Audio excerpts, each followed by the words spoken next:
எடுத்துக்கொள்ளும் நவீன சிகிச்சை முறையில் பல நோய்களுக்கு நிரந்தர தீர்வுகள் கிடைப்பதில்லை.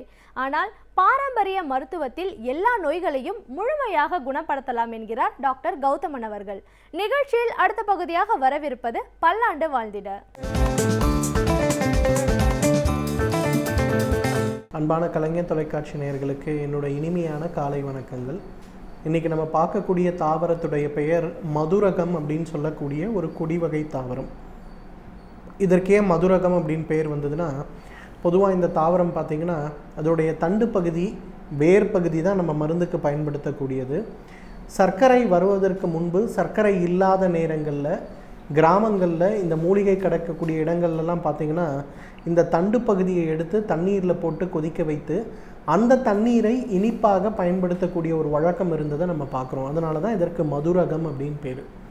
இந்த மதுரகத்துடைய மிக முக்கியமான மருத்துவ குணம் என்னன்னு கேட்டிங்கன்னா, வயிற்றில் ஏற்படக்கூடிய அமிலத்தன்மை அதிகமாவதால் ஏற்படக்கூடிய வயிற்றுப்புண், ஹைப்பர் அசிடிட்டின்னு நம்ம சொல்லக்கூடிய வயிறு எரிச்சல், இன்டைஜஷன் சொல்லக்கூடிய செரிமானம் சம்பந்தப்பட்ட கோளாறுகளுக்கு நல்ல தீர்வளிக்கக்கூடிய ஒரு மருந்து இந்த மதுரகம். பொதுவாக பாரம்பரிய மருத்துவத்தில் இந்த மாதிரி கேர்டுன்னு சொல்லக்கூடிய ஒரு பிரச்சனை, வயிற்றில் எப்போ பார்த்தாலும் ஒரு நெருப்பு எரிவது போல் எரிந்து கொண்டே இருக்கும். தண்ணி குடித்தாலும் எரிச்சல் அதிகமாக இருக்கும், பால் சாப்பிட்டாலும் எரிச்சல் அதிகமாக இருக்கும். எந்த உணவுப் பொருளை நம்ம சாப்பிட்டாலும் வயிற்றுக்குள்ளே நெருப்பு எரிகிற மாதிரி குபு குபு குபுன்னு எரிந்து கொண்டே இருக்கக்கூடிய பிரச்சனைக்கு தான் கேர்டுன்னு பேர். அந்த ஒரு பிரச்சனை ஏற்படும் போது என்ன பண்ணுவோம்னா, இந்த மதுரகத்துடைய அந்த ஒரு பட்டையை எடுத்து, இல்லை சின்ன துண்டு ஒரு தண்டு பகுதியை எடுத்து வாயில் வச்சு மென்று அந்த எச்சிலை மட்டும் விழுங்க சொல்லுவோம். அந்த மாதிரி விழுங்கி அவங்க அந்த எச்சிலை முழுங்கும்போது மிக வேகமாக பார்த்திங்கன்னா வயிற்றில் இருக்கக்கூடிய அந்த தேவையற்ற அசிடிட்டி சம்பந்தப்பட்ட கோளாறுகள் மறைந்து போகிறத நம்ம பார்க்க முடியும். அந்த அளவுக்கு ஹைப்பர் அசிடிட்டி சம்பந்தப்பட்ட கோளாறுகளை வேகமாக தீர்க்கின்ற சக்தி இந்த மதுரகத்திற்கு உண்டு. இரண்டாவது, இன்றைக்கு பெரும்பாலான குழந்தைகள், பெரியவர்கள், ஆசிரியர்கள், ட்ரைனிங் டிபார்ட்மெண்ட்டில் இருக்கவங்க, போலீஸ்காரங்க, இவங்க எல்லாருக்குமே வரக்கூடிய பிரச்சனை என்னென்னா, இந்த தொண்டை பகுதியில் ஏற்படுகின்ற ஒரு வறட்சி, அந்த வறட்சியினால் ஏற்படுகின்ற ஒரு வறட்டு இருமல். எப்போ பார்த்தாலும் இரும்பிக்கிட்டே இருப்பாங்க. இல்லை தொண்டை பகுதியிலேருந்து ஏதோ சளி தேங்கி நிற்கிற மாதிரி இருக்கும். கரன் கான் கத்தி உள்ளே இருக்கக்கூடிய அந்த சளியை எடுத்து ட்ரை பண்ணுவாங்க. இதற்கு மாடர்ன் மெடிசனில் கொடுக்கக்கூடிய எந்த ஆன்டி அலர்ஜிக்காக இருந்தாலும், காஃப் சிரப்பாக இருந்தாலும் தற்காலிகமான ஒரு தீர்வை அளிக்குமே தவிர நிரந்தரமான ஒரு தீர்வை அளிக்கிறத நம்ம பார்க்க முடியாது. அந்த மாதிரி இருக்கக்கூடிய தொண்டை சம்பந்தப்பட்ட பிரச்சனைகளுக்கு நல்ல தீர்வளிக்கக்கூடிய ஒரு மருந்து என்னன்னு கேட்டிங்கன்னா இந்த மதுரகம் தான். இந்த மதுரகத்திலிருந்து எடுக்கக்கூடிய அந்த ஒரு பட்டை, ஒரு 200 மில்லி தண்ணீர் எடுத்து இந்த பட்டை ஒரு 5 கிராம் இட்டு நன்றாக கொதிக்க வைத்து அதை 100 மில்லியாக குறைத்து அதை காலை ஒரு முறை, இரவு ஒரு முறை, உணவுக்கு முன்பு அப்படிங்கிற மாதிரி அதை கொண்டு வாய் கொப்பளிக்கணும். உள்ளுக்கு சாப்பிடக்கூடாது, நல்லா வாய் கொப்பளிக்கணும். வாய் கொப்பளிக்கும் போது அது உள்நாக்கு, அந்த தொண்டையுடைய அடிப்பகுதிகளுக்கெல்லாம் சென்று நனையும் மாதிரி செய்யும்போது அந்த தொண்டை சம்பந்தப்பட்ட டான்சிலைட்டிஸ் சம்பந்தப்பட்ட எல்லா விதமான பிரச்சனைகளும் மறைந்து போகிறத நம்ம பார்க்கலாம். நிறைய பேருக்கு அடிக்கடி இந்த தொண்டை புண் ஏற்படும். ஒரு கூல்ட்ரிங்க் சாப்பிட்டேன், எனக்கு தொண்டையில் புண்ணாயிடுச்சு. வெளியில் போனால் ஒரு ஜூஸ் சாப்பிட்டேன், எனக்கு தொண்டை புண்ணாயிடுச்சு, என்னால் எச்சில் கூட முழுங்க முடியல அப்படின்னு சொல்கிறவங்க நிறைய பேர் இருக்காங்க.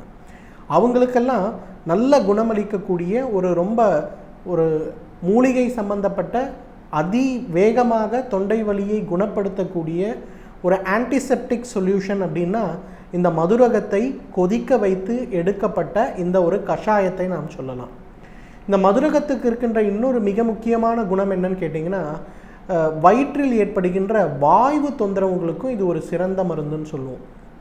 நிறைய பேருக்கு பார்த்திங்கன்னா சாப்பிட்ட உடனே வயிறு பானை மாதிரி புஷ்ஷுன்னு வீங்கிடும்.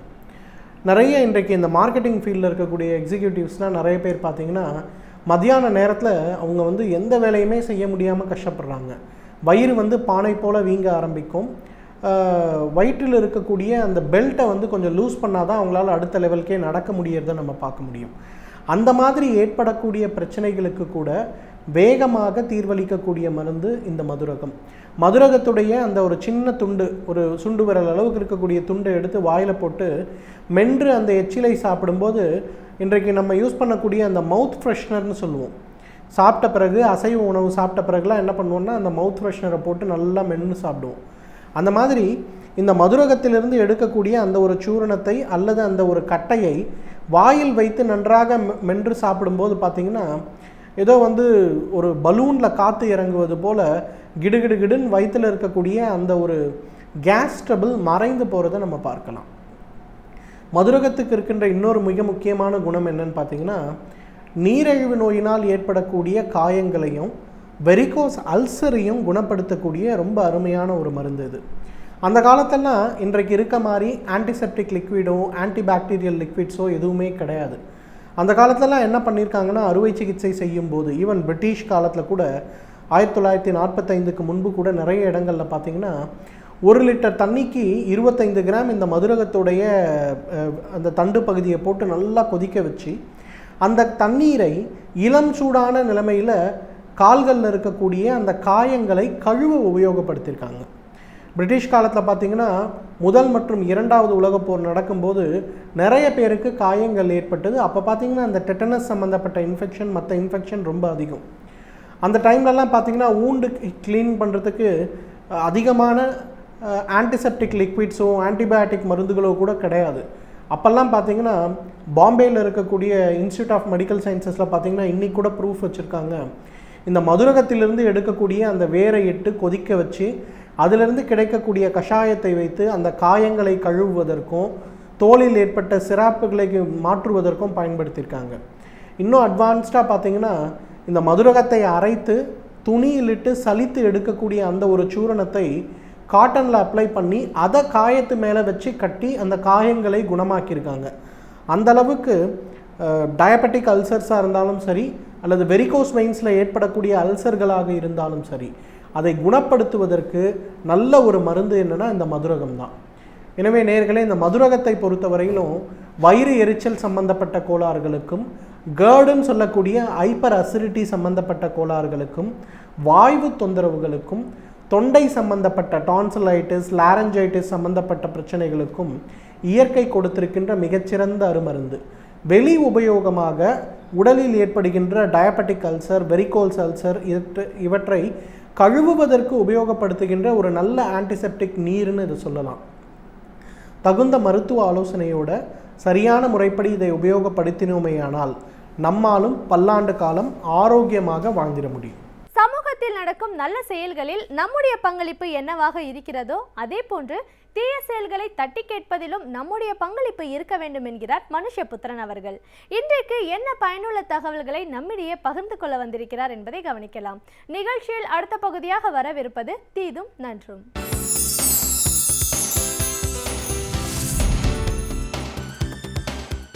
வணக்கம் நண்பர்களே, இன்னும் ஒரு இனிய காலை பொழுதில் தீதும் நன்றும் நிகழ்ச்சியில் உங்களை சந்திப்பதில் மிக்க மகிழ்ச்சி அடைகிறேன். பள்ளி இறுதித் தேர்வு முடிவுகள் எல்லாம் வெளிவந்து கல்லூரிகள் திறக்கப்படக்கூடிய காலம் நெருங்கி கொண்டிருக்கிறது. இந்த சமயத்தில் பள்ளி இறுதித் தேர்வில் வெற்றி பெற்ற மாணவர்கள் எதை படிப்பது, எத்தகைய ஒரு மேல் படிப்பை தொடர்வது என்கிற ஒரு மிகப்பெரிய குழப்பம் பலருக்கும் இருக்கலாம். இந்த சூழ்நிலையில் இன்றைக்கு எதை தேர்வு செய்தால் நமக்கு வேலைவாய்ப்பு இருக்கிறது அல்லது நாம் தொடர்ந்து நம்முடைய வாழ்க்கையை உத்தரவாதப்படுத்தி கொள்ள முடியும் என்கிற கவலையும் பல மாணவர்களுக்கு இருப்பதை பார்க்க முடிகிறது. ஒரு காலகட்டத்தில் கலைப்பாடங்களுக்கு ஒரு மிகப்பெரிய முக்கியத்துவம் இருந்தன. முக்கியமாக பிகாம் போன்ற படிப்புகளை படிப்பதற்கு ஒரு காலத்தில் ஒரு பெரிய டிமாண்ட் இருந்தது என்று சொல்லலாம். ஏனென்றால் பிகாம் போன்ற படிப்புகளை படித்தால் வங்கி தேர்வுகள் எழுதலாம், அதன் அடிப்படையில் நாம் தொடர்ந்து வேலைவாய்ப்புகளை பெறலாம் என்பது போன்ற விஷயங்கள் எல்லாம் கூட ஒரு காலத்தில் இருந்திருக்கின்றன. ஆனால் கடந்த ஒரு 10 ஆண்டுகளில் பொறியியல் கல்வியின் மீதான ஒரு மோகம் பெருமளவு அதிகரித்தது. குறிப்பாக 2000 துவக்கத்தில் இந்த பொறியியல் சார்ந்த ஒரு வேலைவாய்ப்புகளுக்கான ஒரு மிகப்பெரிய பூம் ஒன்று உருவாகும் என்கிற ஒரு எதிர்பார்ப்பு உருவானது. குறிப்பாக ஒரு நிறைய சம்பளம் வாங்கக்கூடிய வேலைகள் அல்லது வெளிநாடுகளுக்கு செல்லக்கூடிய வாய்ப்புகள் இருப்பதாக பெரும்பாலான இளைஞர்கள் நம்பினார்கள். அதன் அடிப்படையிலும் இந்த ஒரு மிகப்பெரிய அளவிற்கு இந்த பொறியியல் கல்வி என்பது ஒரு பெரிய வர்த்தகமாக மாறியதையும் நாம் பார்த்தோம். ஏராளமான தனியார் பொறியியல் கல்லூரிகள் நாடு முழுக்க திறக்கப்பட்டன. ஆனால் அதில் பயில்வதற்கு நகர்ப்புற மாணவர்கள் மட்டுமல்ல, கிராமப்புறங்களிலிருந்தும் கூட ஏராளமான மாணவர்கள் பொறியியல் கல்வியை நோக்கி வந்தார்கள் என்று சொல்ல வேண்டும். அதன் அடிப்படையில் அதற்கான இடங்களுக்கான டிமாண்டு, நன்கொடை போன்றவை பெருமளவு அதிகரித்தன. ஒரு மாணவர் தன்னுடைய பொறியியல் கல்வியை ஒரு 5 ஆண்டுகளில் முடிப்பதற்கு குறைந்தபட்சம் 5 லட்சம் ரூபாயிலிருந்து அதிகபட்சமாக 10 லட்சம் ரூபாய் வரை செலவிடக்கூடிய ஒரு சூழல் உருவானது. மத்தியதர குடும்பங்கள், அடித்தட்டு வர்க்க குடும்பங்கள் இருப்பவர்கள் கூட தங்களுடைய வீடு வாசல்கள், நிலபுலன்களை எல்லாம் அடகு வைத்துவிட்டு இந்த பொறியியல் படிப்புகளில் சேர்ந்த ஒரு சூழல் இருப்பதை நாம் பார்த்தோம். ஆனால் என்ன நடந்தது? நினைத்து பாருங்கள். கல்விக்கும் அல்லது கல்வி கற்றவர்களுடைய எண்ணிக்கைக்கும் வேலை வாய்ப்பிற்கும் இடையே ஒரு பெரிய இடைவெளி என்று ஒன்று உருவாக்கப்பட்டது.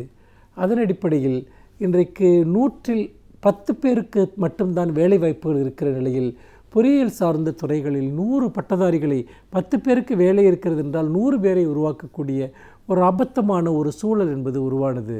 இதன் காரணமாக பொறியியல் பட்டதாரிகளிடையே கடுமையான வேலையில்லா திண்டாட்டம் என்பது பெருகியதை நாம் பார்த்தோம்.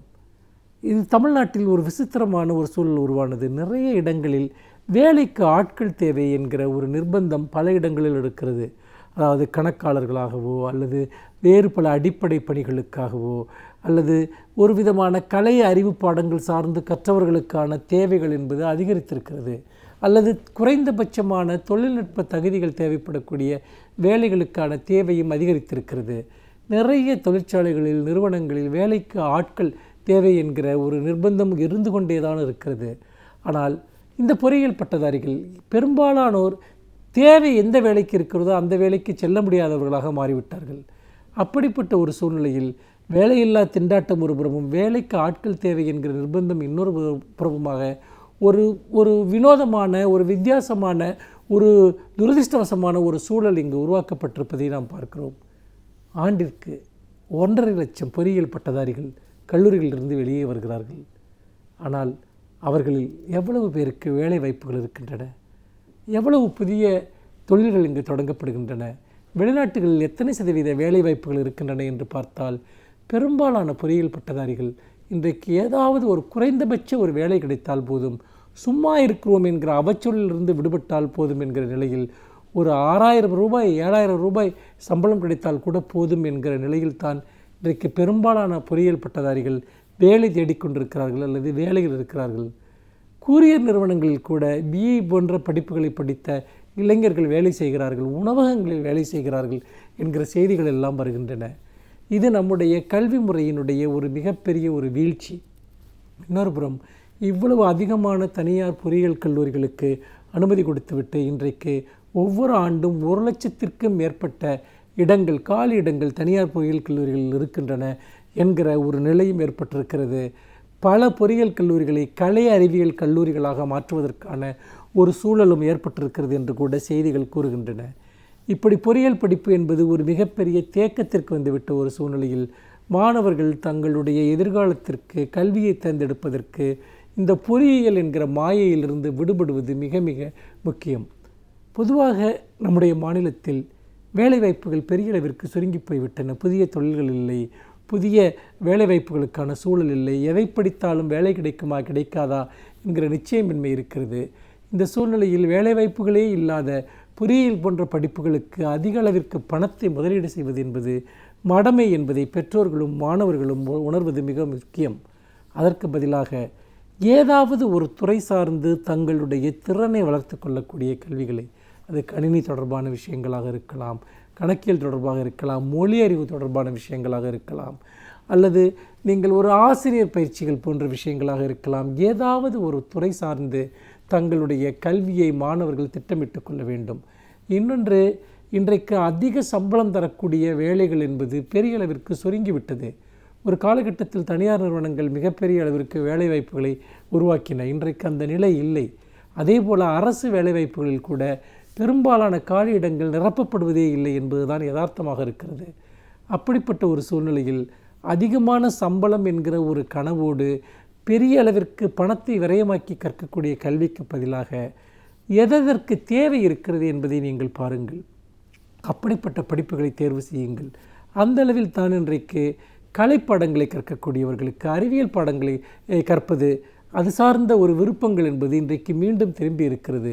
இந்த ஆண்டு கூட இந்த கல்லூரிகளில் மாணவர் சேர்க்கைக்கு கலை அறிவியல் கல்லூரிகளில் அதிக அளவிற்கு விண்ணப்பங்கள் பெறப்படுகின்றன என்கிற செய்தி என்பது இந்த தொழில்நுட்ப கல்வியினுடைய காலம் அல்லது இந்த பொறியியல் கல்லூரியினுடைய காலம் முடிந்து போய்விட்டது என்பதைத்தான் காட்டுகிறது. ஆகவே நீங்கள் எதை படிக்கிறீர்கள் என்பது முக்கியம் அல்ல, மாறாக உங்களை நீங்கள் யாராக உருவாக்கி கொள்ளப் போகிறீர்கள் என்பதுதான் முக்கியமானது. அந்த வகையில் பார்க்கிற போது ஏதாவது ஒரு துறை சார்ந்து படிப்பது மட்டும்தான் வாழ்க்கையினுடைய இலக்காக கொள்ளாமல் நீங்கள் என்ன படிப்பை தேர்வு செய்து படித்தாலும் உங்களுடைய பன்முகத்தன்மை கொண்ட திறன்களை வளர்த்து கொள்ளுங்கள். உங்களுடைய கல்லூரி படிப்பிற்கு வெளியேயும் பல்வேறு விதமான ஆற்றல்களை நீங்கள் வளர்த்து கொள்ளுங்கள். வாழ்வியல் சார்ந்த தேவைகளுக்காக எந்த பணியையும் செய்யலாம். அதற்கான மனப்பான்மையையும் அதற்கான ஒரு சிறு சிறு ஸ்கில் என்று சொல்வார்கள், அந்த திறனையும் நீங்கள் வளர்த்து கொள்ளுங்கள். வெறுமனே பட்டங்களின் மூலமாக நாம் சம்பளத்தையோ பொருளாதார ரீதியான ஆதாயங்களையோ அடைகிற காலம் இதுவல்ல. உங்களுடைய திறன்களும் மனோபாவமும் தான் உங்களை காப்பாற்றப் போகின்றன என்று சொல்லி மீண்டும் இன்னும் ஒரு புதிய சிந்தனையோடு உங்களை சந்திக்கிறேன். நன்றி, வணக்கம். ஒவ்வொரு நாளும் ஒவ்வொரு துறையிலிருந்து அந்த துறையை சார்ந்த வல்லுநர்கள் நம்மிடையே அவர்களின் அனுபவங்களை பகிர்ந்து கொள்ளும் பொழுது அவற்றை கேட்பதற்கு சுவாரஸ்யமாக இருப்பதோடு நம்முடைய வாழ்க்கைக்கும் பயனுள்ளதாக அமைகிறது. அந்த வகையில் இன்றைக்கு நாம் சந்திக்கவிருக்கும் சிறப்பு விருந்தினர் என்ன பயனுள்ள தகவல்களை நம்மிடையே பகிர்ந்து கொள்ள வந்திருக்கிறார் என்பதை கவனிக்கலாம். நிகழ்ச்சியில் அடுத்த பகுதியாக வரவிருப்பது சிறப்பு விருந்தினர்.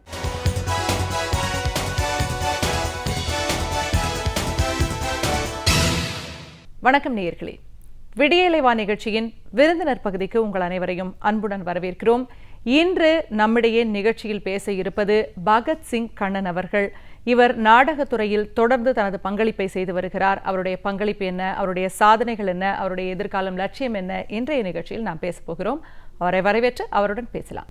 நாடகத்துறையில் நீங்கள் இருப்பதால் முதல் கேள்வியை எப்படி கேட்க வேண்டி இருக்கிறது என்றால், இன்றைக்கு இந்த துறை எப்படி இருக்கிறது உங்கள் பார்வையில்? தொடர்ந்து பல ஆண்டு காலமாக பல நாடகங்களை நடத்தி இருக்கிறீர்கள். இன்றைக்கு நவீன உலகத்தில் பல மாற்றங்களுக்கு பிறகு இந்த நாடகத்துறை எப்படி இருக்கிறது சொல்லுங்கள். மாற்றங்களுக்கு பிறகு நாடகத்துறை ஒரு ஆரோக்கியமாக இல்லை அப்படிங்கிறது தான் ஒரு மறுக்க முடியாத உண்மையாக இருக்குது.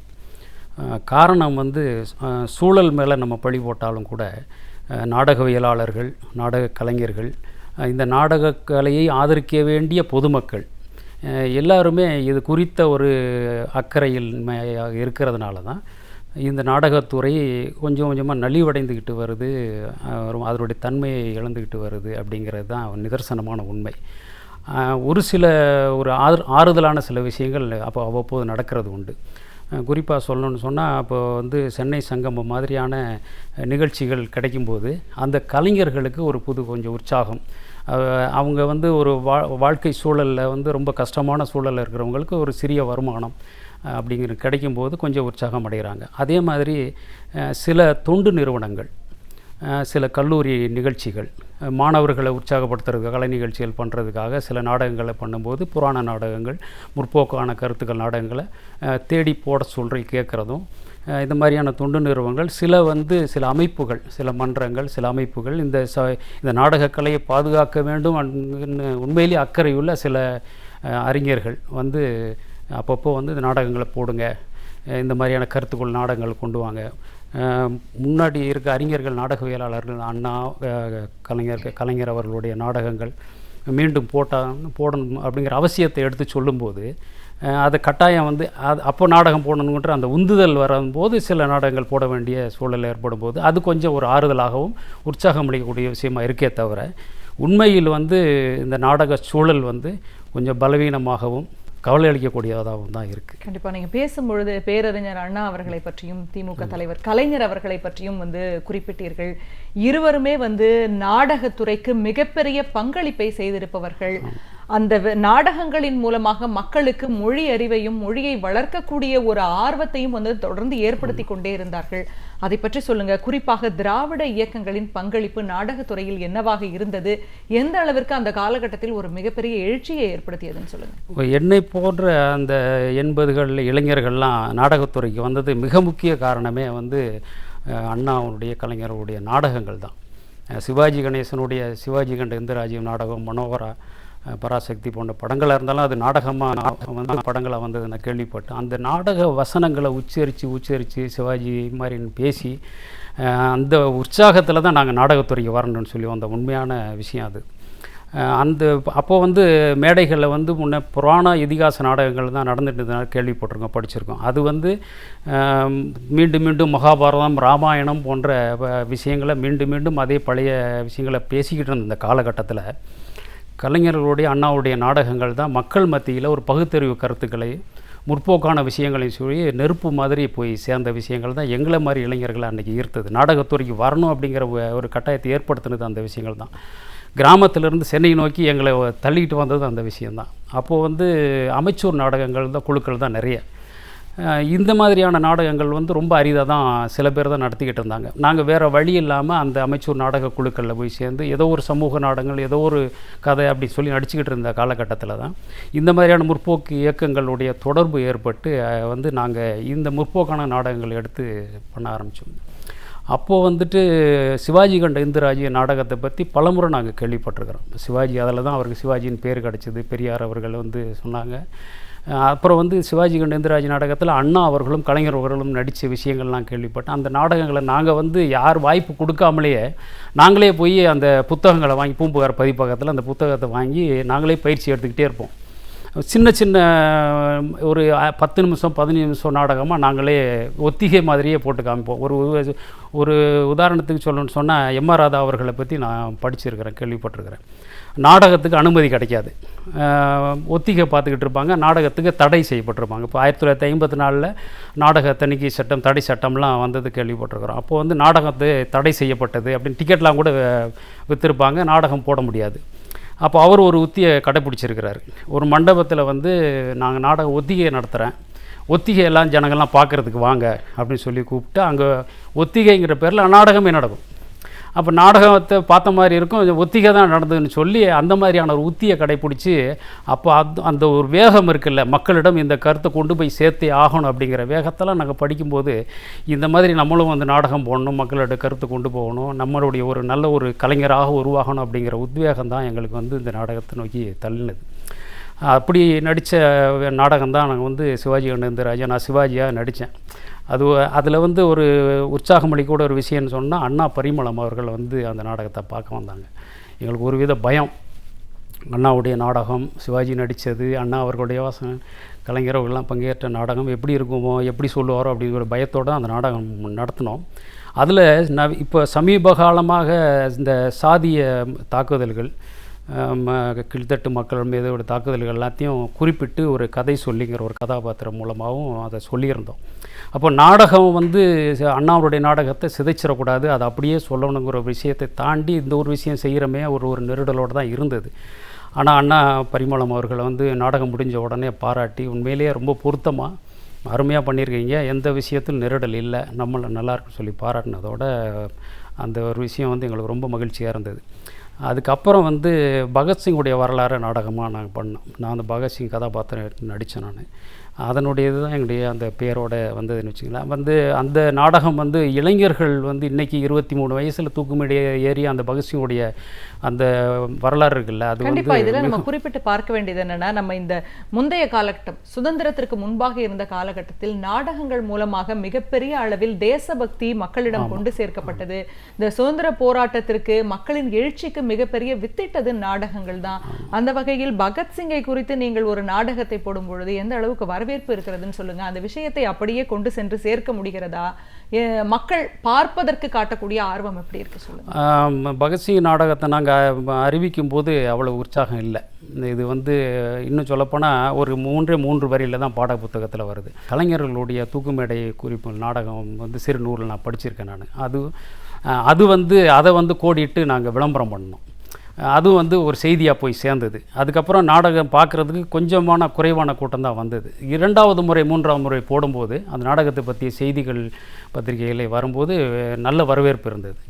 இந்த ஒரு இளைஞனுடைய இந்த மாதிரியான விடுதலை போராட்ட வரலாறை வந்து மக்கள்கிட்ட கொண்டு போக செல்ல வேண்டிய அவசியம் இருக்குங்கிறத வந்தவங்க பாராட்டினாங்க. ஆனால் என்னென்ன வருத்தப்பட வேண்டிய விஷயம், அதுக்கான உற்சாகப்படுத்துதலும் அதுக்கான நிதி பிரச்சனையும் எங்களுக்கு தொடர்ந்து சிரமமாக இருந்துக்கிட்டே இருந்ததுனால தொடர்ச்சியாக நடத்த முடியாது. இன்றைக்கி கூட வரைக்கும் கூட அது கிட்ட ஒரு 12 முறை நடத்திட்டு அதுக்கப்புறம் நடத்த முடியாமல் தான் இன்றைக்கி வரைக்கும் இருக்குது.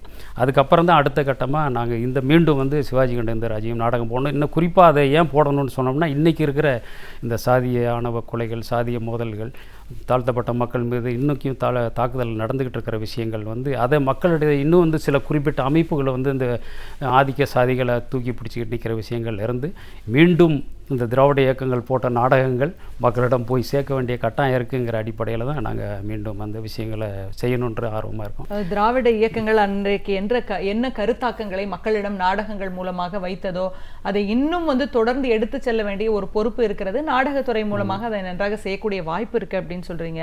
அதே சமயத்தில் மிகவும் கவலையுடன் நீங்கள் குறிப்பிட்டது வந்து நிதி பற்றாக்குறை. இதனால் தான் எங்களால் இந்த துறையில் தொடர்ந்து வந்து மிகப்பெரிய அளவில் சாதிக்க முடியாமல் இருக்கிறதுன்னு சொன்னீங்க. அரசாங்கத்திற்கு அந்த பொறுப்பு இருக்கிறது. தலைவர் கலைஞர் அவர்கள் வந்து தமிழுக்கு ஆற்றிய பணிகள் எனும்பொழுது குறிப்பாக நாடகத்துறைக்கு பல விஷயங்களை மனதில் வைத்து அந்த துறை தொடர்ந்து வளர்ச்சி பெற வேண்டும் என்ற ஒரு நோக்கத்தில் நிறைய செய்திருக்கிறார். அதை பற்றி சொல்லுங்க. இன்றைக்கு என்ன பிரச்சனையில் நீங்க இருக்கீங்கன்றதையும் சொல்லுங்க. இப்போ வந்து நீங்கள் 80களில் பார்த்தீங்கன்னா இந்த மேடை நாடகங்களை தாண்டி அறிவொளி இயக்க நாடகங்கள் வந்து தமிழகத்திலையும் சரி புதுவையிலையும் சரி மிகப்பெரிய ஒரு கல்விக்கான ஒரு மிகப்பெரிய பங்களிப்பை செலுத்துதுன்னு சொல்லலாம். அது திராவிட முன்னேற்ற கழகத்தினுடைய ஆட்சி காலத்தில் தான் அறிவொளி இயக்கம் வந்து நாடகங்களுக்கு வந்து மிகப்பெரிய அளவு உற்சாகப்படுத்தி எங்களெல்லாம் அந்த அறிவொளி இயக்கத்தில் கொண்டு போய் சேர்த்தது. நாடகங்கள் மேடை நாடகங்கள் பண்ணிகிட்டு இருந்த எங்களுக்கு வந்து அந்த வீதி நாடகம் அப்படிங்கிற ஒரு விஷயத்தை அறிமுகப்படுத்தினது அறிவொளி இயக்க நாடகங்கள். வீதி நாடகங்கள் வந்து நாங்கள் கேள்விப்பட்டிருக்கோம். 1940களிலேயே விடுதலை போராட்ட காலத்திலேயே நடந்ததெல்லாம் கேள்விப்பட்டிருக்கிறோம். வங்கத்தில் வந்து இப்டாங்கிற நாடகக்குழு, பாதல் சர்க்கார், எம்.கே. ரைனா அப்படி போன்றவர்கள், அவங்க வந்து பாதல் சர்க்கார் வந்து திருச்சியில் வீதி நாடக பயிலரங்கு நடத்தி அதில் ஞானி, ராஜேந்திரன் போன்ற வீதி நாடக கலைஞர்கள்லாம் பங்கேற்று இங்கேயும் வீதி நாடக குழுக்களை உருவாக்குனாங்க அப்படிங்கிற விஷயம்லாம் தெரிஞ்சுது. இப்போ இந்த அறிவொளி இயக்க நாடகங்கள் தான் வந்து நாடு முழுவதும் பல்வேறு குழுக்களை உருவாக்குறதுக்கு உதவிகரமாக இருந்தது. அந்த கல்விங்கிற அவசியத்தை உணர்த்துறதுக்கு அது ரொம்ப மிகப்பெரிய அளவு பங்களிப்புன்னு சொல்லலாம். மாணவர்களை வந்து முழுமையாக அதை பங்கேற்க வச்சதும் வீதி வீதியாக போய் நாடகங்கள் போட்டு, அதாவது வீதி நாடகங்களுடைய தேவை அப்போ தான் எவ்வளோ முக்கியங்கிறத உணர முடிஞ்சது. முக்கியமாக சொல்லணும்னு சொன்னால் இப்போ தொலைக்காட்சி வந்திருக்கு, சினிமா வந்திருக்கு, மக்களை வந்து வீட்டுக்குள்ளேயே முடங்கி போகிற விஷயங்கள். இப்போ நாடகத்தை அரங்குகளை நோக்கி மக்களை கொண்டு வர முடியாத சிரமங்களை வந்து உணர்ந்து தான் வந்து இந்த வீதி நாடகத்தை உருவாக்குனாங்க அப்படிங்கிற விஷயத்தை புரிஞ்சிக்க முடிஞ்சது. மக்கள் எங்கே இருக்காங்களோ அவங்க வீட்டு பக்கத்தில் தெருமுனையில் போய் நாடகங்கள் போட்டு அதை படிக்க வேண்டிய அவசியத்தை சொல்லி, படிக்காதனால எவ்வளோ விளைவுகள் ஏற்படுங்கிற விஷயத்தை அந்த அறிவொளி இயக்க நாடகங்கள் கொண்டு போய் சேர்த்து ரொம்ப உணர்வுபூர்வமான விஷயம். அப்போ மக்கள் வந்து அதை உணர்ந்து தம் பிள்ளைகளையும் வந்து வயலில் வேலை செஞ்சுட்டு இருக்கிற குழந்தைகளை கூப்பிட்டு வந்து பள்ளியில் விட்ட விஷயங்கள்லாம் நாங்கள் கேள்விப்பட்டிருக்கிறோம். அப்போது இன்னும் ஒரு கூடுதலாக சொல்லணும்னு சொன்னால், அந்த வீதி நாடகங்கள் போடும்போது தான் மக்கள் அதை எப்படி புரிஞ்சுக்கிறாங்க, உள்வாங்கிக்கிறாங்க, அந்த கருத்தை எப்படி ஏற்றுக்கிறாங்க அப்படிங்கிற விஷயத்தை நேரடியாக பார்த்து உணர முடிஞ்ச விஷயங்கள் நடந்தது. அப்போ அந்த வீதி நாடகங்கள் அப்படிங்கிற ஒரு விஷயம் அறிவொளி இயக்கத்துக்கு பயன்படும் போது மக்கள் அப்படி சமூக கருத்துக்களுக்கும் அதை கொண்டு போக முடியும் அப்படிங்கிற விஷயத்தையும் நாங்கள் வந்து மேடை நாடகங்கள் கருத்துக்கள்லேருந்து மாதிரி பல்வேறு நாடக அறிஞர்களுடைய கருத்துக்களையும் இந்த சமூக பிரச்சனைகளையும் அந்த வீதி நாடகங்கள் வச்சு வந்து மக்கள் இடத்துல கொண்டு போக முடியும் அப்படிங்கிற விஷயத்துலேருந்து வீதி நாடக இயக்கமாக நாங்கள் அதில் பங்கெடுக்கிறதுக்கு அது ஒரு வாய்ப்பாக அமைஞ்சதுன்னு சொல்லலாம். சரி, இன்றைக்கு வீதி நாடகங்கள் எல்லாம் நடக்கிறதா என்று தான் கேட்பார்கள் இளைய தலைமுறையினர். அப்படி மாறி போயிருக்கிறது எல்லாமே. வீட்டுக்குள்ளேயே முடங்கி போகக்கூடிய ஒரு சூழல். அடுத்தது கையில் இருக்கக்கூடிய செல்போன் மூலமாக பல விஷயங்களையும் அறிந்து கொள்ள முடிகிறது. நேரடியாக எல்லாவற்றையுமே இணையத்தின் மூலம் பார்த்து கொள்ள முடிகிறது. மாறிவிட்ட இந்த நவீன காலகட்டத்தில் நாடகம் இன்னும் அந்த பழைய வடிவத்திலேயே தான் இருக்கிறதா, அல்லது புதிய வடிவம் பெற்று அதை மக்களிடம் கொண்டு சேர்க்க முடியும் என்ற நம்பிக்கை இருக்கிறதா உங்களுக்கு? இன்னும் பெரும்பாலும் பழைய வடிவத்தில் தான் இருக்குது அப்படிங்கிறது தான் என்னுடைய கருத்து. இப்போ நவீன நுட்பங்களை உள்வாங்கிக்கிட்டு நவீன கருத்துக்களை சொல்லும்போது இன்றைக்கி சமூகத்தில் உள்ள கருத்துக்கள், அரசியல், சமூக பிரச்சனைகள், பொருளாதாரம், சாதியம், பெண்ணியம், இப்படி பல்வேறு விஷயங்களை சொல்லலாம். தலித் சம்மந்தப்பட்ட இந்த மாதிரி விஷயங்களை வந்து மக்கள் எப்படி பார்க்குறாங்க. குறிப்பாக நீங்கள் சொன்னீங்க செல்ஃபோனு நெட்டிலலாம் வருது அப்படின்னு சொல்லி, அதில் வர்ற பெரும்பாலான விஷயங்கள் வந்து வெறும் துணுக்குகளாகவும் நகைச்சுவைகளாகவும் தான் வந்து மக்களிடத்தில் போய் சேருது. அப்போ அதுக்கு மாற்றாக வந்து நம்ம வந்து நல்ல விஷயங்களை கொடுக்கணும்னு நினைக்கும் போது இந்த மாதிரியான நவீன தொழில்நுட்பங்களை நம்ம உள்வாங்கிக்கிட்டு மக்களிடத்தில் அதை கொண்டு போய் சேர்க்க வேண்டிய கட்டாயம் இருக்குது. அப்படி சேர்த்தோம்னா தான் நம்ம வந்து இந்த நாடகத்தை நோக்கி, இந்த நிகழ்ச்சிகளை நோக்கி மக்கள் திருப்ப முடியும். நம்ம அப்படி செய்கிறதுல பலவீனம் இருக்குதுன்னு நான் நினைக்கிறேன். அதுக்கு முக்கியமான காரணம் ஒரு நிதின்னு சொல்லலாம். இப்போ ஒரு சில நிறுவனங்கள், கார்ப்பரேட்டு கம்பெனிகள், சில கல்வி நிறுவனங்கள்லாம் வந்து இன்றைக்கும் வந்து நாடகங்களை பண்ண சொல்கிறாங்க. அப்போது அதில் வந்து சில கட்டுப்பாடுகளை வைக்கிறாங்க. ஆனால் நம்ம வந்து அதெல்லாம் சில தாண்டி அவங்களுடைய சில சமரசங்கள் செஞ்சுக்கிட்டு தான் பண்ண வேண்டியிருக்கு. ஆனால் இதையெல்லாம் உடைச்சி செய்யணுங்கிற கட்டாயம் இருக்கும்போது அதை வந்து இந்த நாடகவியலாளர்களும் கலைஞர்களும் அதை செய்கிறதுக்கு முன் வரணும். கொஞ்சம் வந்து சிரமப்பட்டு செய்யணும். செய்யும்போது தான் இந்த மாதிரியான வீதி நாடகமோ மேடை நாடகமோ நம்ம நினைக்கிற சமூக பிரச்சனைகள் உள்ளடக்கிய அப்போ இந்த தமிழ்நாட்டினுடைய அரசியல் பொருளாதார சூழலுக்கு தேவையை ஒட்டி நம்ம கண்டிப்பாக கொண்டு போகணுங்கிற கட்டாயத்திலேருந்து நம்ம செய்ய வேண்டியிருக்கு. இப்போ அரசுன்னு சொன்னீங்க நீங்கள். அரசுன்னு சொல்லும்போது இப்போ எந்த மாதிரியான அரசு அவங்களுடைய கொள்கை பின்னணியில் வருதோ அதை பொறுத்து தான் நமக்கு உதவிகள், நிதிகள் கிடைக்குது. இப்போ இயலிசை நாடகமன்றம் இருக்குது. அதில் இருக்கிற நிதிகளை வந்து நாடக ஆக்கத்துக்கு பயன்படுத்தலாம், பயிலரங்கங்கள் நடத்தலாம். இப்போ குறிப்பாக வீதி நாடகமாக இருந்தாலும் மேடை நாடகமாக இருந்தாலும் எங்களுக்குள்ள பிரச்சனையே என்னென்னா பயிற்சிக்கான இடம் கிடைக்கிறதே இல்லை. எங்கேயாவது பள்ளிகளுடைய கேட்டு ஏதோ ஒரு ஹாலில் திருமண மண்டபங்கள் அவங்கக்கிட்ட ஒரு இலவசமாகவோ குறைந்த கட்டணத்தில் கேட்டு பயிற்சி எடுக்க வேண்டிய கட்டாயம் இருக்குது. அப்போ இந்த பயிற்சிக்கான இடங்களை உருவாக்கி கொடுக்கலாம், கொஞ்சம் நிதி உதவி செய்யலாம், குறைந்த கட்டணத்தில் நாடக அரங்குகளை உருவாக்கி கொடுக்கலாம். நீங்கள் கலைவன அரங்கங்க வந்து நாங்கள் நாடகம் போட்டு பல வருஷங்கள் ஆயிடுச்சு, இன்னும் திறக்காமல் இருக்குன்னு வச்சுங்களேன். அந்த மாதிரியான அரங்கங்கள் வந்து குறைந்த கட்டணத்தில் முடிஞ்சால் இலவசமாக கூட கிடைச்சிதுன்னு சொன்னால் இந்த நாடகத்துறை வந்து கொஞ்சம் வளர்ச்சி அடைகிறதுக்கு மீண்டும் வந்து உயிர் பெறுறதுக்கான வாய்ப்பு கிடைக்கும்னு நினைக்கிறேன் நான். வீதி நாடகங்கள் அப்படின்னு குறிப்பிட்டீங்க. பொதுவாக வீதி நாடகங்கள் மக்களுக்கு மிக குறைந்த நேரம் தான் இருக்கும். எப்படி அதை வடிவமைக்கிறீங்க அப்படின்னு சொல்லுங்க. ஒரு ரசனை இருந்தால்தான் முதல்ல இந்த நாடகத்துறையிலேயே இருக்க முடியும். அதை பற்றி கொஞ்சம் சொல்லுங்க. இப்போ வீதி நாடகங்கும் போது நம்ம ஒரு விஷயத்தை ரொம்ப முக்கியமாக கவனத்தில் எடுக்க வேண்டியிருக்கு. என்னன்னு கேட்டிங்கன்னா, பார்வையாளர்கள் வந்து இப்போ நடந்து போய்கிட்டே இருப்பாங்க, அவங்க வீட்டுக்கு போவாங்க, சாலையில் போயிட்டு இருப்பாங்க, அவங்கள நிற்க வைக்கணும். ரொம்ப முக்கியமான விஷயம் அதுதான். அப்போ முதல்ல வந்து இசைக்கருவிகளை இசைச்சு அவங்க கவனத்தை ஈர்த்து கொஞ்சம் நேரம் நிற்க வைக்கணும். அவங்க நிற்கிற அந்த ஒரு அரை நிமிஷம், ஒரு நிமிஷத்துக்குள்ளே நீங்கள் வந்து நாடகத்தினுடைய கருத்தையோ அந்த கலை வடிவத்தையோ அவங்கக்கிட்ட சொல்லி அவங்கள வந்து அங்கேருந்து நகர விடாமல் செய்யணும். அதுக்கு முக்கியமாக வந்து டிசைன், அதனுடைய வடிவம். வட்ட வடிவமாக நாடகம் போடலாம். ஒரு பக்கம் சுவர் இருக்கும், 3 பக்கம் பார்வையாளர் நிற்க வைப்பாங்க.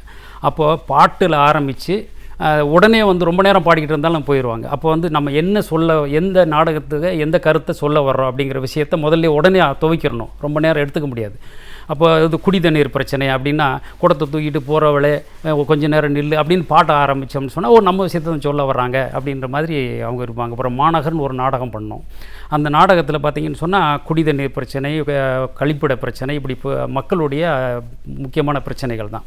அப்போ அதை சொல்ல வரும்போது அந்த நாடகத்துக்குள்ளே என்ன வரும்னு சொன்னால், ஒரு பெண் வந்து தன்னுடைய குழந்தையை தேடிக்கிட்டு இருக்கும்போதே தண்ணி வண்டி வந்துடும். எல்லோரும் ஓடிடுவாங்க. அவங்க குழந்தை அம்மா நம்ம பார்த்தேன் அப்படின்னு சொல்கிறதுக்குள்ளே தண்ணி ஓடிடுவாங்க அப்படின்னு நாடகத்திலே சொல்லியிருப்போம். அப்போ மக்களுக்கு நம்ம செய்கிற வழக்கமாக பண்ணுற விஷயத்தை தான் சொல்கிறாங்க, தண்ணியை தேடி போகிற சொல்கிறாங்கன்னா அப்படியே ஈர்ப்பு. அந்த மாதிரியான ஒரு விஷயம். முற்றுப்புள்ளின்னு ஒரு நாடகம் வந்து வேலை வாய்ப்பை பற்றிய, இளைஞர்கள் வந்து வேலை தேடி அலைகிறது கஷ்டத்தை பற்றியான நாடகம். பூங்கான்னு ஒரு நாடகம். பூங்கா வந்து மத சம்பந்தப்பட்ட நாடகங்கள் சொல்கிற விஷயம்.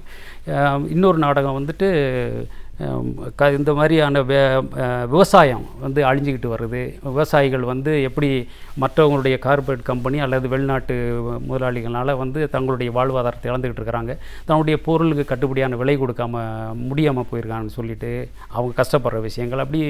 இப்படி மக்கள் சந்திக்கிற வாழ்வாதார பிரச்சனைகள், முக்கியமான பிரச்சனைகளை உடனடியாக ஒரு வடிவத்தில் ஒரு நல்ல ஒரு கலை அம்சத்தோட, பாடல்களோட, இசை, நடிப்பு இவ்வளவையும் சேர்த்து கொடுக்கும்போது மக்களை வந்து அங்கே மிகப்பெரிய சவாலான விஷயம் வந்து மக்களை நகர விடாமல் அங்கே நாடகம் பார்க்க வைக்கிறது. அப்போ அந்த டிசைன் முக்கியமாக இருக்குது.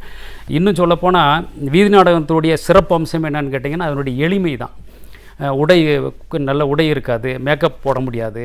அந்த இடத்துல நாங்கள் மேக்கப் போட்டு வந்து நடிக்கிறவங்க நில்லுங்கன்னு சொல்லி நிற்க வைக்க முடியாது. அப்போ அந்த குறைந்த நேரத்தில் அந்த பொருட்களை அங்கேயே வச்சு உடனே மாற்றி உடனே எடுத்து உடனே ஒரு அரசனை ஒரு கிரீடத்தை மட்டும் தலையில் வச்சுக்கிட்டு ஓடியாருவானுங்க.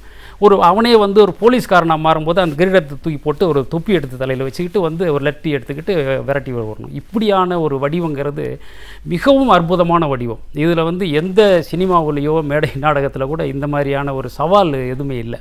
அப்போ அதில் நம்ம செய்யும்போது மிகவும் கவனத்தோட மிகவும் ஈடுபாட்டோட உணர்வுபூர்வமாக கலைஞர்கள் பண்ணும்போது தான் மக்களை வந்து அது போய் சேரும், மக்களை அங்கே நிற்க வைக்கிங்கிற விஷயத்துல இருந்து எங்களுக்கு ஒரு மிகப்பெரிய அனுபவமாக தான். அதாவது வீதி நாடகங்கள் என்பது மிக குறைந்த நேரத்தில் மக்களோட அன்றாட வாழ்க்கை சம்பந்தப்பட்ட சமூக பிரச்சனைகளை அலசுவது, அதையும் அவர்களுக்கு பிடித்தமான வழியில் அப்படின்னு சொல்றீங்க.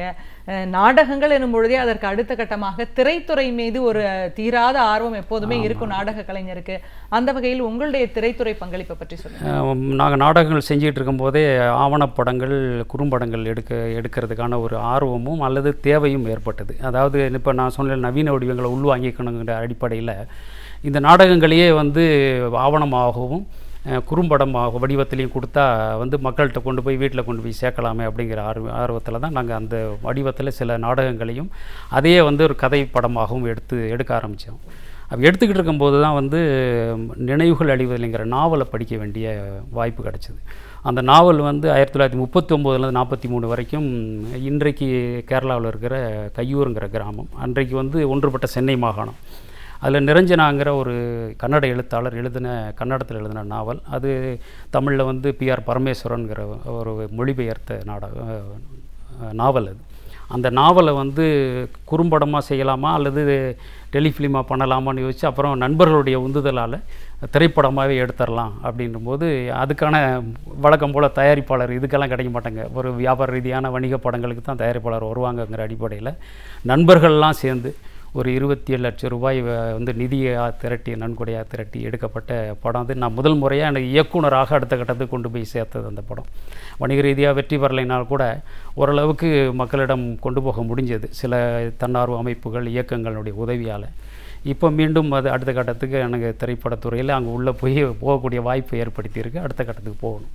சரி, நிறைய நம்ம பேசியிருக்கிறோம். அதாவது நாடகத்துறையில் பல விஷயங்களை மக்களிடம் கொண்டு சென்று சேர்க்க முடியும், அவர்களுக்கான பிரச்சனைகளை அவர்களுடைய வழியிலேயே சென்று சொல்ல முடியும், அதற்கான நவீன வடிவமாக வீதி நாடகங்களை பார்க்க முடிந்ததுன்னு சொன்னீங்க.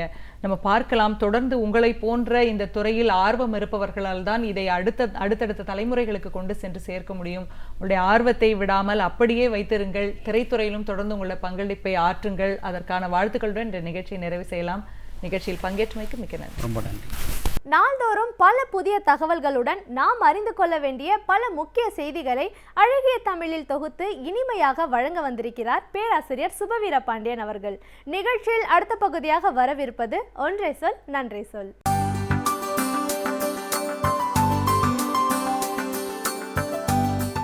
அனைவருக்கும் அன்பு வணக்கம். மே 31ஆம் தேதியை தமிழர்கள் வாழ்வில் ஒரு துயரம் நிகழ்ந்த நாளாகத்தான் நாம் குறிப்பிட வேண்டியிருக்கிறது. உலக தமிழ் இனத்தினுடைய ஒரு பெரிய துக்க தினம் என்று அதனை கூறலாம். 1981ஆவது ஆண்டு மே மாதம் 31ஆம் தேதி தான் யாழ்ப்பாணத்திலே இருந்த தெற்காசியாவிலேயே மிக பெரியது என்று கருதப்பட்ட அந்த நூலகம் தீக்கிரையாக்கப்பட்டது. எந்த ஒரு உலக யுத்தத்திலும் கூட நூலகத்தை யாரும் இப்படி எரித்ததில்லை. அந்த நூலகத்தையும் அதற்கு உள்ளே இருந்த 97,000 நூல்களையும் மிக அரிய ஓலைச்சுவடிகளையும் நேரடியாக அமைச்சர்களின் மேற்பார்வையில் எரித்து சாம்பலாக்கிய ஒரு கொடூர நிகழ்வு உலகில் அன்றைக்கு நிகழ்ந்தது. யாராவது நூலகத்தை எரிப்பார்களா? அதற்கு என்ன தேவை நேர்ந்தது என்கிற ஒரு பெரிய கேள்வி நமக்கு எழவே செய்யும். அன்றைக்கு பகலில் நடைபெற்ற ஒரு பேரணியில் ஏற்பட்ட கலவரத்திற்கான மறுமொழியாக சிங்கள இன வெறியர்கள் தமிழர்களினுடைய அந்த யாழ்ப்பாண நூலகத்தை எரித்தார்கள். மே மாதம் 31ஆம் தேதி பகலில் ஒரு பெரிய ஊர்வலம், TULF என்று சொல்லப்படுகிற அன்றைக்கு இருந்த அந்த தமிழரசு கட்சியின் சார்பில் நடைபெற்ற ஊர்வலத்தில் ஒரு கலவரம் வந்து சேர்ந்தது. அந்த கலவரத்தில் இருபுறத்திலும் பெரிய தாக்குதல்கள் இடம்பெற்றன. காவலர்கள் தாக்கிய உடனே அஞ்சி ஓடாமல் அந்த பேரணியில் கலந்து கொண்டவர்கள் திருப்பி தாக்கினார்கள். பிறகு துப்பாக்கிச் சூடும் நடைபெற்றது. இறுதியாக அந்த பேரணியிலே கலந்து கொண்டவர்களில் 2 சிங்கள காவலர்கள் 3 கொல்லப்பட்டார்கள். இதுதான் அன்றைக்கு நடந்த நிகழ்ச்சி. இதற்கு உடனடியாக பல எதிர்வினைகள் நடந்துவிட்டன. TULF-இனுடைய அலுவலகம் முதலில் கொளுத்தப்பட்டது. அதற்கு பிறகு அந்த கட்சியின் சார்பில் நாடாளுமன்ற உறுப்பினராக இருந்த யோகேஸ்வரன் என்கிறவரினுடைய வீடு எரிக்கப்பட்டது. அதையும் தாண்டி ஈழநாடு என்கிற பத்திரிகை, அன்றைக்கு TULF-க்கு ஆதரவாக இருந்த அந்த பத்திரிகையினுடைய அலுவலகம் உடைத்து சுக்குநூறாக ஆக்கப்பட்டது. இவற்றோடு கூட அவர்கள் நிறைவடையவில்லை. ஒரு அலுவலகத்தை கொளுத்தினார்கள், ஒரு நாடாளுமன்ற உறுப்பினருடைய வீட்டை எரித்தார்கள், ஒரு பத்திரிகை அலுவலகத்தையும் நாசம் செய்தார்கள். ஆனால் இவற்றிலெல்லாம் நிறைவடையாமல் அன்றைக்கு இரவு 31ஆம் தேதி நள்ளிரவிலே தொடங்கி ஜூன் 1ஆம் தேதி அதிகாலை வரையில் ஒரு நூலகத்தை முழுமையாக எரித்து கொளுத்திய நிகழ்வு அங்கே நடந்தது. வெறும் கட்டிடம் இல்லை, எப்போதும் சில நேரங்களில் அவைகள் குறியீடுகளாகத்தான் பார்க்கப்படுகின்றன. எப்படி 1992 ஆண்டு டிசம்பர் மாதம் 6ஆம் தேதி பாபர் மசூதி முழுமையாக பகல் நேரத்தில் அத்தனை இராணுவமும் பார்த்து கொண்டிருக்க இடித்து தகர்த்து தரைமட்டமாக்கப்பட்டதோ, அப்படித்தான் 1981 சிங்கள காடையர்களால் அந்த நூலகம் எரிக்கப்பட்டது. ஆனந்த குமாரசாமி அவர்களும் ஐசக் தம்பையா அவர்களும் தேடி தொகுத்த அரிய பனை ஓலை சுவடிகள் அந்த நூலகத்திலே இருந்தன. இன்றைக்கு உலகத்திலே எங்கும் இல்லை. ஒரு மிகப்பெரிய பீரோவில் அந்த பனை ஓலை முழுவதும் அடுக்கி வைக்கப்பட்டிருந்தது. எல்லாம் எரிந்து முடிந்ததற்கு பிறகு உள்ளே போய் பார்த்த நேரத்தில் அந்த பெரிய அந்த அடுக்குக்குள்ளே வெறும் சாம்பல் மட்டும்தான் மிஞ்சி இருந்தது. அத்தனை ஓலைச்சுவடிகளும் எரிந்து போய் ஒரு கைப்பிடி சாம்பலாய் அதற்கு உள்ளே இருந்தது. எனவே நூல்கள் ஏறத்தாழ 1,97,000 நூல்கள் என்று கூறுகிறார்கள். அத்தனை நூல்களும் எரிக்கப்பட்டன. அந்த நூலகம் முதலாக 1933 ஆண்டு ஒரு வீட்டின் திண்ணையில் தொடங்கப்பட்டது. சில தனியாரால் இந்த பகுதியிலே இருக்கிறவர்கள் வந்து படிப்பதற்கு ஏற்ற வகையில் அந்த நேரத்தில் அதனை நாம் நூலகம் என்று சொல்லுவதை விட ஒரு சின்ன படிப்பகம் என்று சொல்லலாம். அப்படித்தான் ஒரு வீட்டு திண்ணையில் அது தொடங்கப்பட்டது. தொடங்கியதிலிருந்து ஏறத்தாழ அரை நூற்றாண்டு காலம் முடிகிற தருணத்தில் 1983 வந்திருக்குமானால் அதனுடைய பொன்விழா ஆண்டாக அது அமைந்திருக்கும். 50 ஆண்டு காலம் முடிந்திருக்கும். அதற்கு 2 ஆண்டுகளுக்கு முன்னால் 33 ஒரு குடிசை வீட்டிலே தொடங்கப்பட்ட நூலகம் அன்றைக்கு எரிக்கப்பட்டது. பிறகு 1959 தான் அந்த நூலகத்திற்கென்று தனியாக ஒரு சின்ன கட்டிடம் உருவாக்கப்பட்டு பிறகு இந்த நூலகம் விரிவாக மிக பெரிதாக ஆக்கப்பட்டது. அதனை வடிவமைத்தவர் யார் என்றால் சென்னையைச் சேர்ந்த எஸ். நரசிம்மன் என்பவர்தான் அந்த நூலகத்தை வடிவமைத்து கொடுத்தார். அந்த நூல்களை அடுக்கும் முறை, அதை வகைப்படுத்துகிற வழி, இவைகளையெல்லாம் சென்னையிலே இருந்த நூலகத்தின் தந்தை என்று இன்றைக்கும் அழைக்கப்படுகிற எஸ்.ஆர். ரெங்கநாதன் அவர்கள்தான் யாழ்ப்பாண நூலகத்திற்கும் அந்த வழிமுறைகளை எல்லாம் எடுத்து சொன்னவர். எஸ்.ஆர். ரெங்கநாதன் அவர்கள்தான் இன்றைக்கு எல்லா இடங்களிலும் இருக்கிற நூலகங்கள் அடுக்கப்பட்டிருக்கிற முறை அனைத்தையும் முதலாக கற்றுத்தந்தவர். எனவே தான் அவரை நூலக தந்தை என்று நாம் இப்போதும் அழைக்கிறோம். அதே நூலக தந்தை ரெங்கநாதன் தான் யாழ்ப்பாண நூலகத்திற்கும் அந்த வழிமுறைகளை சொல்லிக் கொடுத்தவர். ஆக தமிழ்நாட்டினரினுடைய பங்கும் அதில் தற்செயலாக இருக்கவே செய்கிறது. அப்படிப்பட்ட நூலகத்தை மிகவும் திட்டமிட்டு அன்றைக்கு எரித்தார்கள். இதிலே மிகப்பெரிய கொடுமை என்ன என்றால், ஓர் அரசு அதனை தடுத்திருக்க வேண்டும். ஒரு இனவெறி பிடித்த ஒரு கும்பல் அதனை தாக்குவதற்கோ எரிப்பதற்கோ வருகிறது என்று சொன்னால் அரசு அதனை தடுத்திருக்க வேண்டும்.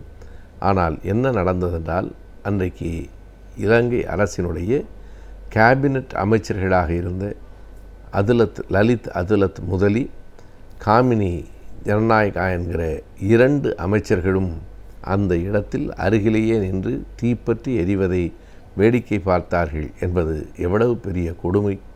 வேலியே பயிரை மேய்கிறது என்பதற்கு இதைவிட இன்னொரு பெரிய பொருத்தமான எடுத்துக்காட்டு இருக்க முடியாது. 2 அமைச்சர்களும் எரிகிற நெருப்பை பார்த்து மகிழ்ந்து அந்த நூலகம் அழிந்து போய்விட்டதென்று ஆனந்த கூத்தாடினார்கள் என்பதை வரலாற்றில் நாம் படிக்கிறோம்.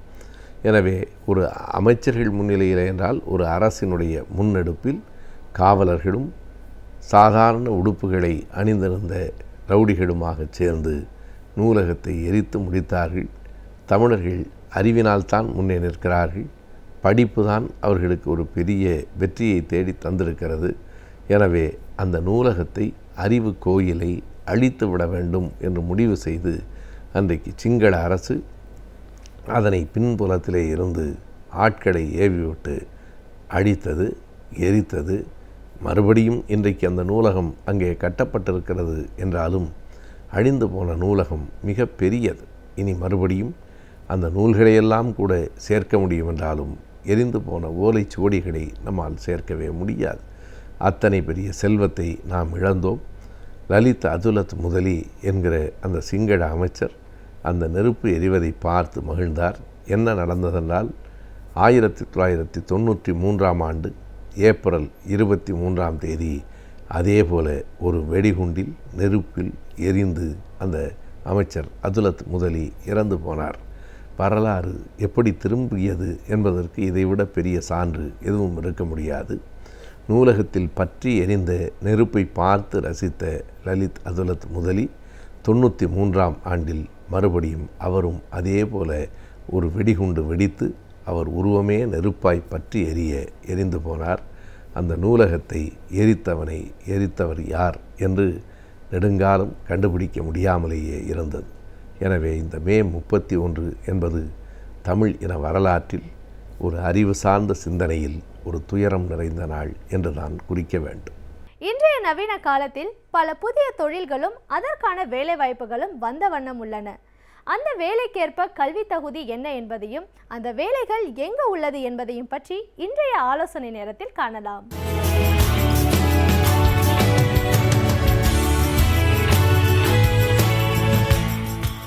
வணக்கம்.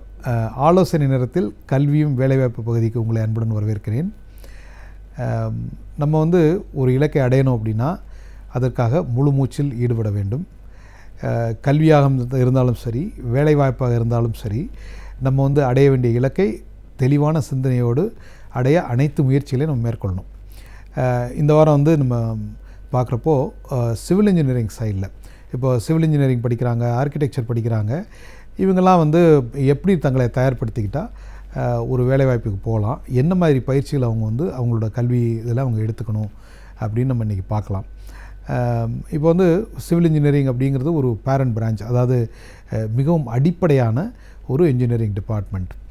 இன்றைக்கி உலகம் பூரா எடுத்துக்கிட்டோம் அப்படின்னா இன்ஃப்ராஸ்ட்ரக்சர் டெவலப்மெண்ட் அப்படிங்கிறது தான் மிக மிக முக்கியமான ஒரு பகுதியாக இருக்குது.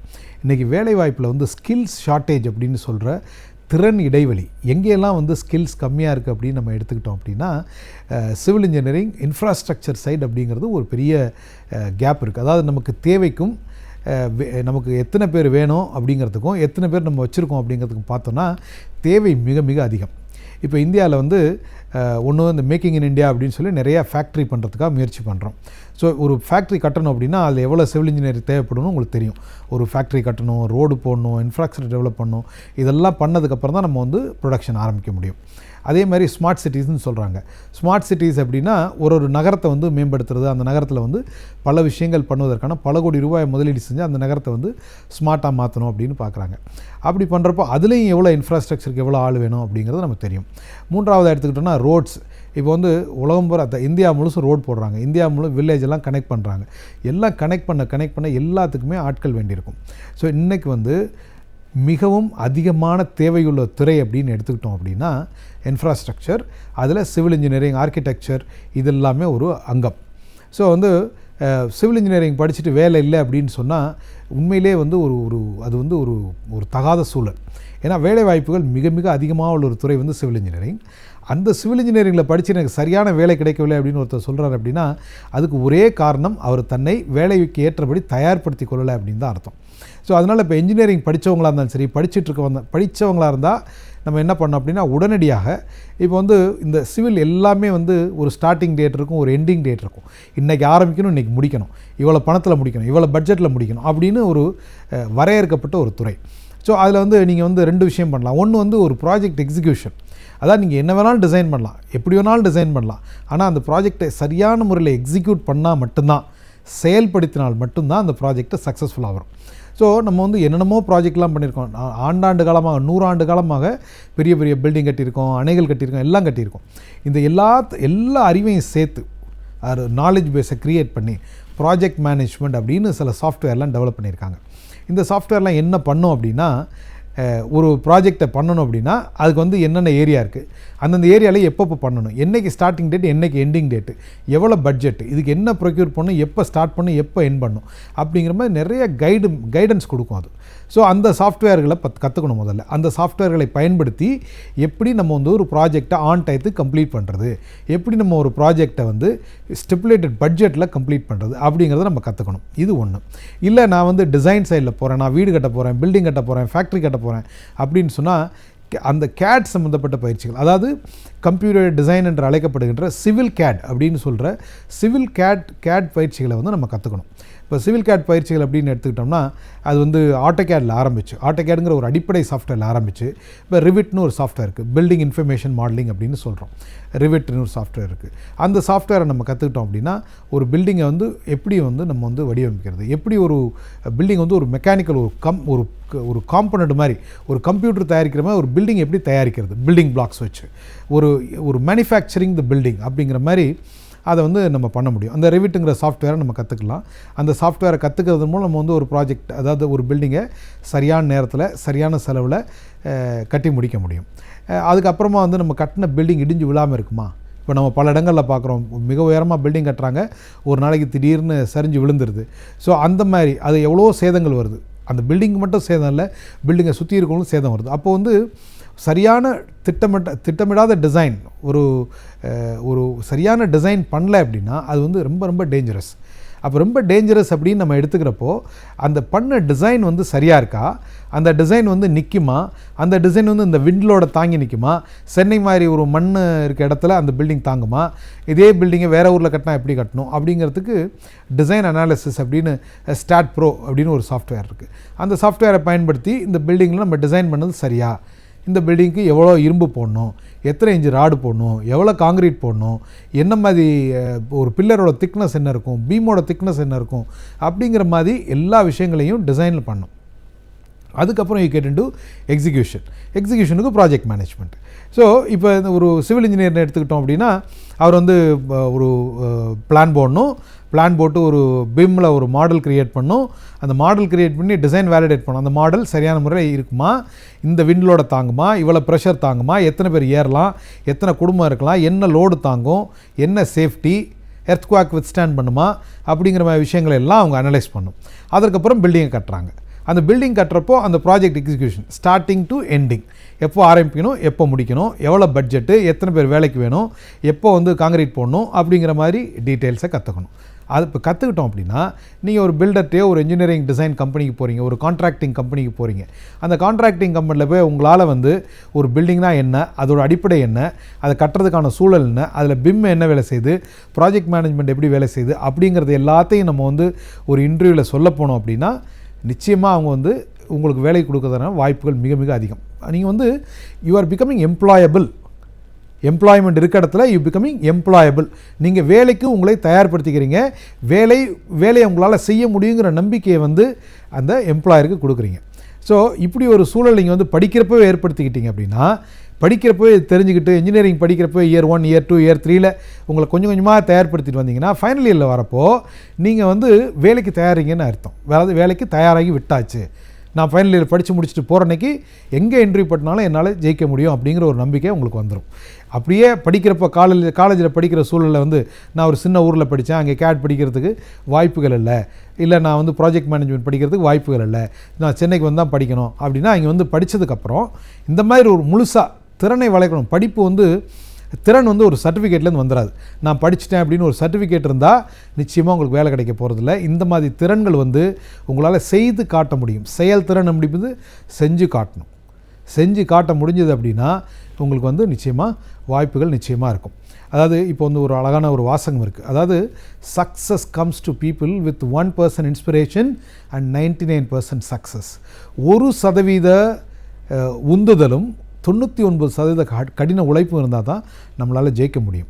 ஸோ அப்போ வந்து நீங்கள் இன்ஜினியரிங் படிக்கிறப்பவே இன்ஜினியரிங் ஈஸி அப்படின்னு இல்லாமல் இன்ஜினியரிங் படிக்கிறப்ப கடினமாக உழைக்கணும், நம்மளால் வந்து பெரிய பெரிய சாதனைகளை செய்ய முடியணும் அப்படின்னு நினச்சிக்கிட்டு நம்மளால் செஞ்சோம் அப்படின்னா நம்ம வந்து நம்ம படித்த துறையில் இன்ஜினியரிங் துறையில் மிகவும் சிறப்பாக செயல்படலாம். இதே இது டிப்ளமோ இன்ஜினியர்ஸாக இருந்தால் நிச்சயமாக இதை விட சிறப்பாக செயல்பட முடியும். ஏன்னா நிறைய வேலைகள் இருக்குது. எல்லா பில்டர், எல்லா ஆர்கிடெக்ட், எல்லா இன்டீரியர் டிசைனர் எல்லாருக்குமே civil engineers, civil diploma engineers தேவை இருக்காங்க. ஸோ நீங்கள் வந்து சிவில் இன்ஜினியரிங் டிப்ளமோ படிச்சிங்க அப்படின்னா CAD படிச்சுட்டு ப்ராஜெக்ட் மேனேஜ்மெண்ட்டை பற்றி கொஞ்சம் தெரிஞ்சுக்கிட்டு எங்கேயாவது போய் கொஞ்ச நாள் ஒர்க் பண்ணிங்க அப்படின்னா நிச்சயமாக ஒரு பெரிய நிறுவனங்களில் உங்களுக்கு வாய்ப்புகள் நிச்சயமாக கிடைக்கும்.